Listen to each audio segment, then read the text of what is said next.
पत्रकार बांधवांचे अभिनंदन आभार। माधवराव बोर्डे प्रतिष्ठानच्या वतीने 12, 13, 14 या 3 दिवसीय व्याख्यानमालेचं आम्ही आयोजन केलेलं आहे। याविषयी प्राध्यापक दिलीप महाडिंगे सर सविस्तर आपल्याला संबोधित करतील। धन्यवाद। या पत्रकार परिषदेमध्ये आपल्या सर्व पत्रकार बांधवांचं स्वागत। खूप वर्षानंतर शहरामध्ये ही जी चळवळ आहे व्याख्यानमालेची सुरू होते आणि ही व्याख्यानमाला यासाठी वेगळी आहे की कुठल्याही पक्षाने ही आयोजित केलेली नाही आहे किंवा त्यांचा काही फंड घेतला नाही आहे किंवा त्यांच्या विचाराची बांधिलकी या प्रतिष्ठानची नाही आहे। त्यामुळं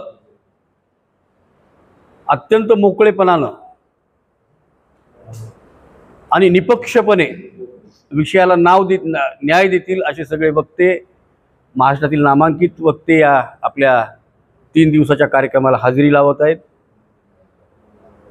आणि या शहरातल्या सर्व बुद्धिजीवी विचार करणाऱ्या नागरिकांच्या मनातली भावना या प्रतिष्ठानच्या माध्यमातून व्यक्त होत आहे। कारण निमंत्रण पत्रिका देण्याच्या काही प्रसंगामध्ये आमच्या लक्षात आलं की माणसं वैतागलेली आहेत। या शहरामध्ये जे काही होतंय ते फक्त राजकीयच होतंय। म्हणजे असा एकही दिवस जात नाही की त्या दिवशी कुठल्या राजकीय नेत्याचं आगमन या शहरामध्ये झालं नाही। मला वाटतं की पत्रकार बंधूंना ही गोष्ट सांगायची गरज नाही आहे। तुम्हाला किती पळापळी करावी लागते इकडून तिकडं तिकडून इकडं यांना भेटीसाठी आणि बोलण्यासाठी। तर सामान्य माणसाचं या शहरामध्ये काय आहे, त्याला काही ऐकायचं आहे, काही बोलायचं आहे, काही समजून घ्यायचं आहे। तर त्यासाठी प्रतिष्ठानच्या वतीने हा उपक्रम यावर्षी राबवला जातोय। स्मृतिशेष माधवराव बोर्डे हे नाव शहराला नवीन नाही। शैक्षणिक क्षेत्रात काम करत असताना त्यांनी सामाजिक, सांस्कृतिक आणि धार्मिक या सगळ्या क्षेत्रामधल्या प्रश्नांना त्यांनी त्यांच्या परीने त्या काळामध्ये खूप मोठा आधार दिलेला आहे। अनेक वेळा गोष्ट अशी घडली की ॲडव्होकेट धनंजय बोर्डे जेव्हा पत्रिका देताना लोक विचारायचे की माधवराव बोर्डे कोण, आणि हे जेव्हा त्यांना सांगायचे की ते माझे वडील, तेव्हा त्यांच्याकडे पाहण्याचा आदराचा जो दृष्टिकोन होता तो सगळं सांगून जातो की या माणसाने आयुष्यभर समाजहितासाठी काम केलेलं आहे। आणि मग त्यांच्या नावाने या प्रतिष्ठानमध्ये एक व्याख्यानमाला सुरू करावी असा सगळ्यांचा मानस निर्माण झाला। आणि मग मागच्या एक 20 दिवसापासून या कार्यक्रमाची बांधणी, मुख्य जे आपले वक्ते आहेत त्यांच्या तारखा घेणं, त्यांच्या विषयाच्या संदर्भात चर्चा करणं आणि शेवटी 12, 13 आणि 14 ऑगस्ट जे आहे हे निश्चित झालेली आहे। आपल्या हातामध्ये कार्यक्रम पत्रिका आहेच, त्याचा हेतूही स्पष्ट केलेला आहे काही मोजक्या शब्दामध्ये। आणि या हेतूला वाचल्यानंतर आपल्या मनामध्ये जर काही प्रश्न निर्माण होत असतील किंवा आणखीन काही प्रश्न आपल्या मनामध्ये असतील विचारण्याचे, अगदी आपण समीक्षक आहेत, लेखक आहेत, विचारवंत आहेत, तर असा बाहेरच्या लोकांचा आणि आपल्या लोकांचा असा एक मेळ आपण या निमित्तानं इथं घातलेला आहे। आणि या 3ही दिवशी साधारणपणे प्रेक्षकांना अडचण होऊ नये म्हणून आपण सभागृहामध्ये तर जागा आहेच आहे, पण बाहेर पण आपण तशी व्यवस्था आणि स्क्रीनची व्यवस्था केलेली। जर गर्दी झाली तर माहीत नाही, हे पहिलं वर्ष आहे, लोक ऐकण्याच्या मूडमध्ये आहेत का नाही माहीत नाही, पण लोकांचा आग्रह होता की ऐकण्यासारखं आता काही राहिलं नाही आहे, थोडंसं काहीतरी बौद्धिक व्हायला पाहिजे म्हणून हा उपक्रम हाती घेतलेला आहे। जर गर्दी झालीच तर बाहेर स्क्रीन टाकून आणखीन लोकांची गैरसोय होऊ नये अशी नियोजनाची आमची पद्धत ठरलेली आहे। ते जेवढी आयोजक आहेत त्या सगळ्यांना नोटीस आणि आलेले आहेत त्यांनी ज्यांनी 7-7 कोटी घेतलेले त्यांनी व्यवसाय सुरू केलेले नाही, त्यांच्यावर कारवाई होण्याची शक्यता आहे. म्हणून विस्तारित आमदारावर त्यांनी धरलं. आमदारही मागच्या लोकसभेचं झालेलं मतदार पाहून घाबरलेला आहे मध्येचा. हे सगळे एकत्र आलेले घाबरले. मुख्यमंत्र्याला त्या माध्यमातून सत्कार घेऊन हे सगळा निपटारा करायला पाहिजे. समाजाचा काही संबंध नाही. आम्ही आंबेडकरी समाजाला विरुद्ध आहोत. आमचा विरोध आहे सत्ता.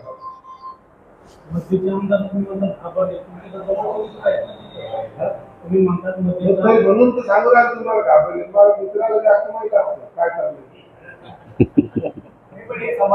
माझा मित्र असला तर घाबरत नाही असं पण मी काही केलं नाही. आणि माझा काय मित्र आंबेडकरी समाजाचं नाव पुढे करून आपली पुढे हो योग्य आहे आणि चळवळीला किती घातक आहे. घातक आहे ना सर्व. आता 22 दिवसापासून उपोषण चालू आहे भारतीय जनता. एक सोसाईट करत होता काल म्हणतात त्याच्यातला. तिकडे मुख्यमंत्री तिकडे दुखून पाय तयार नाही. त्या समाजाचे कार्यकर्ते म्हणून घेणार त्यांना स्वागत करतात, सत्कार करतात. तर समाजाला अजिबात आवडले नाही.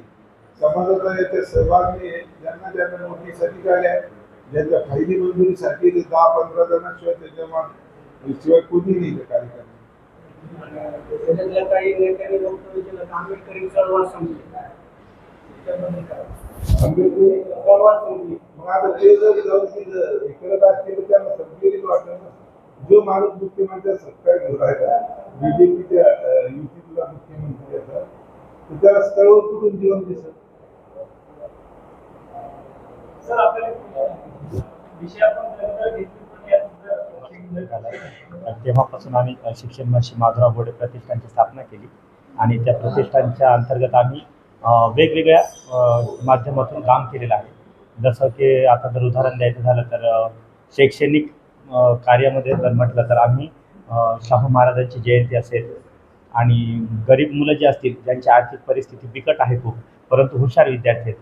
उदाहरण देण्याचं झालं तर भीमनगर भावसिंगपुरामधला एक विद्यार्थी आहे. तो विद्यार्थी जो होता तर त्याचा गव्हर्नमेंटमधून नंबर लागला होता पुण्याला इंजिनिअरिंगला.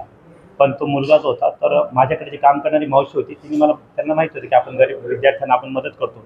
त्यांनी माहिती दिली की बाबा हा मुलगा जो तो 700 रुपयामध्ये तिथे एक महिना पूर्ण करतोय कारण की त्याची परिस्थिती नाही. आई घरकाम भांडेकाम करते आणि वडील वॉचमॅन आहे आणि गव्हर्नमेंटमधून तो नंबर लागून पुण्याला त्याचा नंबर लागलेला आहे. मी प्रत्यक्ष जाऊन त्या मुलाची भेट घेतली. त्याची परिस्थिती पाहिल्यानंतर आम्ही प्रतिष्ठानच्या वतीने त्याला तो कॉलेजला सुद्धा पायी जात होता. तर त्याचं जाणं येणं भाड्याचा खर्च जेवणाचा खर्च 2 टाईमचा कारण तो एक वेळ नाश्ता करायचा आणि समोसा आणि रस्त्यासोबत समोसा खायचा तो का तर त्याला दोन्ही वेळचं जेवण शक्य नव्हतं 700 रुपयामध्ये. तर त्याला 2 वेळचं जेवण त्याला जाण्या येण्याचा खर्च त्याला पूर्ण स्टेशनरी जी वर्षभरामध्ये रबरपासून तर पूर्ण त्याला इंजिनिअरिंगचं जे काही मटेरियल लागेल तर ते आम्ही प्रतिष्ठानच्या वतीने पूर्ण केलं आहे. आज त्या मुलाचे 3 वर्ष पूर्ण झाले आणि तो सतत मेरिटमध्ये असतो. आता त्याचं 4थं वर्ष सुरू झालं आहे. कदाचित आता पुढच्या वर्षी त्याची इंजिनिअरिंग कंप्लीट होईल. तर तसंच त्या पद्धतीने अंकुश बनकर नावाचे रिक्षा चालक होते महूनगरमध्ये. त्यांच्या मुलीला माझ्या वडिलांनी हयात असताना त्या मुलीला पूर्ण मदत केली होती. त्याचा MPSCचा खर्च उचलला होता. ती मुलगी महाराष्ट्रातून पहिली आली होती इंजिनियर म्हणून आणि तिची नियुक्ती झाली. वडील जेव्हा वारले त्याच्यानंतर तिची नियुक्ती झाली. पण तिचा भाऊसुद्धा MPSCची तयारी करत होता पण तिचा पगार सुरू नव्हता झाला. ती जॉईन नव्हती झाली. तर ती जॉईन होईपर्यंत सुद्धा प्रतिष्ठानच्या वतीने तिच्या भावाचा सगळा एज्युकेशनचा खर्च देण्यात आला. तर अशा वेगवेगळ्या ठिकाणी आम्ही ती मदत केलेली आहे. शाहू जयंतीच्या वेळेस शहरातील वेगवेगळ्या स्लम एरियातील जे मुलं असतील प्रायमरी असो हायस्कूल असो ते 12वीपर्यंत तर त्यांना वर्षभराची किटसुद्धा प्रतिष्ठानतर्फे किमान 700-800 विद्यार्थ्यांना देण्यात येते दरवर्षी गेल्या 3 वर्षापासून. आणि आम्ही प्रतिष्ठानच्या वतीने भारताचे संविधान जे आहे तर त्याचं वाटप करतो.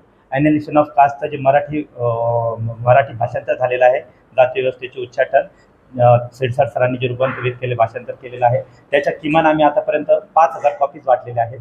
संविधानाच्या किमान 2000 प्रती वाटप केलेल्या आहेत जेणेकरून की प्रचार झाला पाहिजे प्रसार झाला पाहिजे. प्रतिष्ठानचा हेतू असा आहे की संविधान बऱ्याच जणांनी पाहिलं सुद्धा नाही. जसं वेदांच्या गोष्टी होतात वेदानुसार लोक करतात पण वेद पाहिले सुद्धा नाही कोणी त्यात काय लिहिलं माहिती. तसं संविधानाचं सुद्धा की संविधानाचे गप्पा फुटवल्या जातात. जसं मुसलमान लोकांमध्ये प्रबोधन होण्यासाठी आम्ही किमान 70,000 रुपयाचे मी उर्दूमधले संविधान आम्ही मुस्लिम लोकांमध्ये वाटप केले. का तर ते लोकांना माहीतच नाही. ते लोक म्हणताना हम हिंदुस्तान हिंदुस्तान हिंदुस्तान की कसम हिंदुस्तान के बारे में, तर त्यांना प्रिॲम्बलच्या नंतर पहिल्या याच्यामध्ये लिहिलेलं आहे भागात की इंडिया दॅट इज भारत, हेही मुसलमान लोकांना माहीत नाही. तर हे माहीत व्हावं म्हणून आम्ही उर्दूमधले संविधान सुद्धा मुस्लिम समाजामध्ये, शाळांमध्ये, मदरशांमध्ये, सामाजिक कार्यकर्त्यांमध्ये वाटप केलेलं आहे. आता मागे शाहू जयंती झाली. शाहू जयंतीचा जेव्हा कार्यक्रम घेण्यात आला तर औरंगाबाद शहराच्या इतिहासामध्ये बाबासाहेब आंबेडकर म्हटले होते माणगावच्या परिषदेमध्ये की बहिष्कृतांसाठी शाहू महाराजांनी जे कार्य केलेलं आहे ते एकदम अलौकिक आहे आणि यापूर्वीही कोणी केलं नाही आणि यानंतरही कदाचित कोणी करणार नाही. तर त्यांनी जे काम केलं तर त्यासाठी राजा जर असावा तर शाहू महाराजांसारखा असावा, तर त्यांची जयंती ही प्रत्येक बहिष्कृत नागरिकाने सणासारखी साजरी करावी. तर त्या बाबासाहेबांच्या विचाराला अनुसरून आम्ही शाहू महाराजांची ह्या वर्षीची जयंती 26 जूनला आम्ही सणासारखीच साजरी केली. आमच्या संस्थेअंतर्गत संत कबीर शिक्षण प्रसारक मंडळाच्या अंतर्गत रोहिणी मागासवर्गीय मुलींचं वसतिगृह आहे, ज्याच्यामध्ये SC ST OBC VJNT कॅटेगरीच्या मुली आहेत.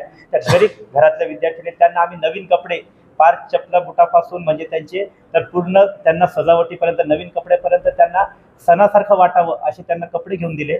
आम्ही क्रांती चौक ते महात्मा फुलेंचा पुतळा आणि मिल कॉर्नरपर्यंत जी रॅली काढली त्यामध्ये सर्व नागरिकांना मिठाईचं वाटप केलं, फटाक्यांची आतिषबाजी करून महापुरुषांना अभिवादन केलं.